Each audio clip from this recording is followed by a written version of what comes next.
Hey guys, it's Fraser, how are you? Today I'm going to run you through a simple strength session that I use to target the traps, the lats and the biceps. Now obviously this is a channel for athletes, so it's not completely isolated like that, and it does consider that we have sport to do later on, so I've got a technical session that I need to do later on. We'll talk about that as we go. Let's get straight into it. So the first exercise is RDL to shrug.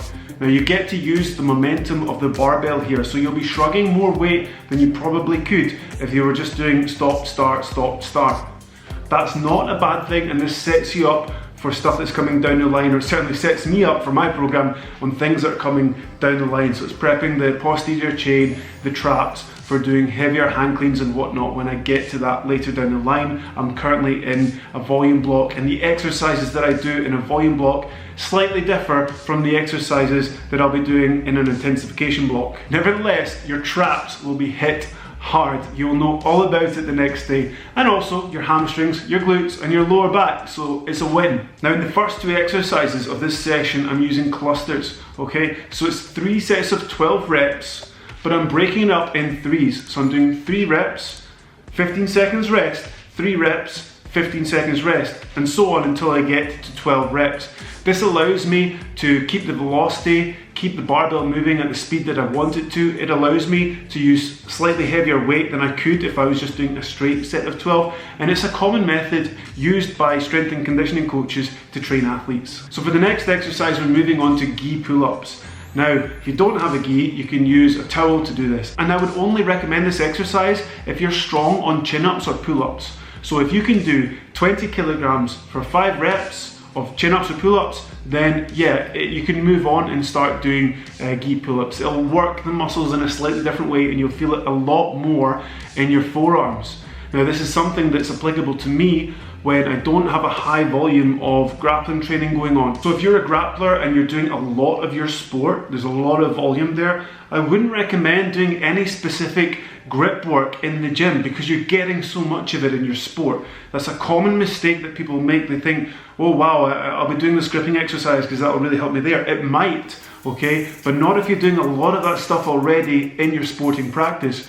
Personally, right now, I'm in a phase of my training in grappling where I'm coming back into building up my volume. So definitely warranted that I can put in some extra grip work in the gym and really get the arms going again, and then build up my volume in the sport. Now to come back to the RDLs with the shrugs, I don't mind using the straps. Like, that's absolutely fine because there's a bit of momentum there. It can be hard to hold on to the bar even with a solid hook grip. But then if there is any sort of rebuttal that, oh well, you just got to train your grip, just go and do your chin-ups and pull-ups with your Ghee, and then we'll see how you go. Again guys, I was doing cluster sets here, so 3 sets of 12, just at body weight, but clustering my way there of 3s, and also I did some clusters of 4s on the last set because I felt like I could. Next week I'll be doing the same thing, but I'll be adding 1 more set, so it'll be 4 sets of 12, and I'll be clustering my way in 3s or 4s to 12 reps. So the next exercise in this back or pull session, if you like, is the unsupported bent over dumbbell row. Okay, so you're not getting to put your hand or your knee down. You're going to have to really engage your trunk to make sure you don't lose position as you go through that eccentric portion of the row.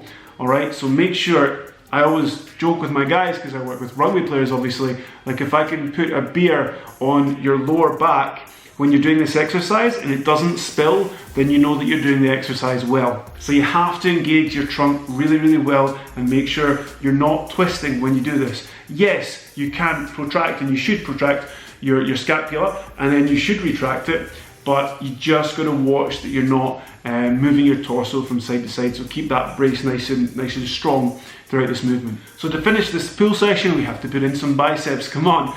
Again, if you're doing a lot of grappling, it's not something that I would include because you're already getting so much of that. You'd want to keep volume low in the gym and intensity high. It's not the phase of training that I'm in. I don't know why I'm waving my hand at you guys, but that's not the phase of training that I'm in. So, enter the Judo arm challenge. So the Judo arm challenge is all about getting lactate in the forearms and biceps. It's very, very difficult, and I did version 1 today because I've not done it in a long time.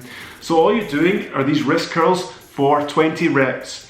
You don't get any rest. You've got to keep the barbell in your hand, get to your feet, and then just do some standard supine barbell curls. Again, 20 reps and keep the barbell in your hand. I think I got to 10 reps and I took a breather, but I didn't put it down, and then I went again and finished the 10 reps.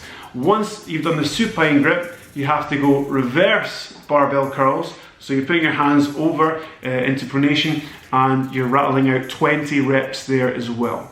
There's 3 rounds of that, guys, and you'll know all about it in your forearms and your biceps once you've done that, and that is very similar to the feeling that you can have if you're in a 4-minute judo match and it's a really tough battle of gripping and all that stuff. So it's a really fun one. It gives you a massive pump in the forearms and arms. It's not just applicable for grapplers, it's just a fun challenge to do. It certainly won't hurt if you've never done it before. Again, give your body a new stimulus, overload that stimulus for a period of time, 4 or 6 weeks, with progressive overload, and that's going to cause adaptation. Okay, guys, I hope you enjoyed that session. I hope what I'm saying makes sense. It's definitely time that I get out of here and get my post-workout meal in, and maybe I'll be making more sense then. But thanks for watching this video, guys. If you want more content like this, just let me know.